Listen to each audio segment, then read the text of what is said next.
There are many verses that destroy the prosperity gospel, but I want to look at one in particular. And the reason why is because many Christians might not be aware of this verse, and this verse reveals the heart of God on the matter. So the prosperity gospel is where preachers take the promises of God and they twist them to say that God actually promises you health, wealth, and prosperity in this life.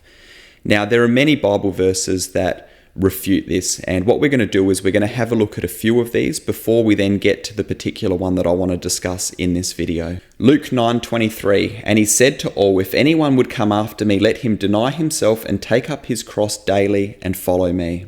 Luke 12:15, and he said to them, take care and be on your guard against all covetousness, for one's life does not consist in the abundance of his possessions. And in 2 Corinthians chapter 11, 23-27, Paul lists being beaten, imprisoned, hungry, cold, and in constant danger, not the lavish lifestyle that prosperity preachers promote. Now, there are many, many more verses that I could list that completely destroy the prosperity gospel, but I want to focus on one in particular. It's a verse that not only destroys the prosperity gospel, but one that will truly inspire any Christian genuinely wanting to live their life for Christ.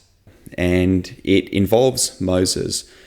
So if we have a look at the life of Moses, Moses was adopted by Pharaoh's daughter. If you know the story, she discovered him as a baby hidden in a basket among the reeds of the Nile, placed there by his mother to save him from the king's decree. So he was essentially Pharaoh's adopted grandson. Moses had access to a life of privilege in Pharaoh's palace, surrounded by wealth, fine food, and the best Egypt had to offer. He had access to influence, comfort, and every earthly pleasure at his fingertips. How did he choose to live? And what does God say about this?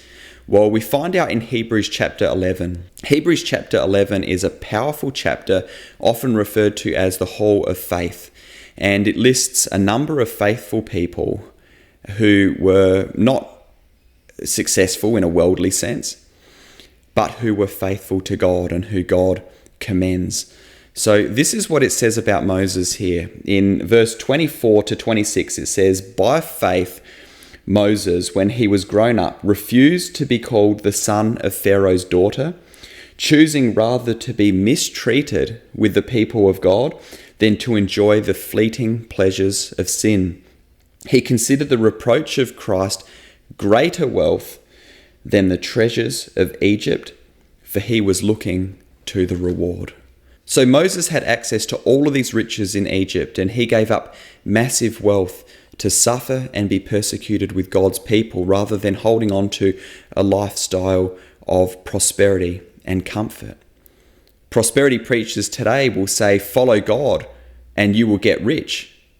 Moses' example says, I gave up riches to follow God. And this is the heart attitude that God commends. Now, God may bless you in this life in many ways, including with material wealth.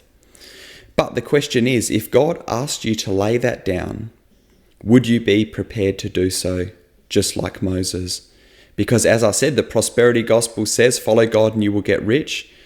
But God says, would you be prepared to lay down all of your earthly riches for me and to recognize that the greatest riches, the greatest treasure that you have is in me and in eternal life?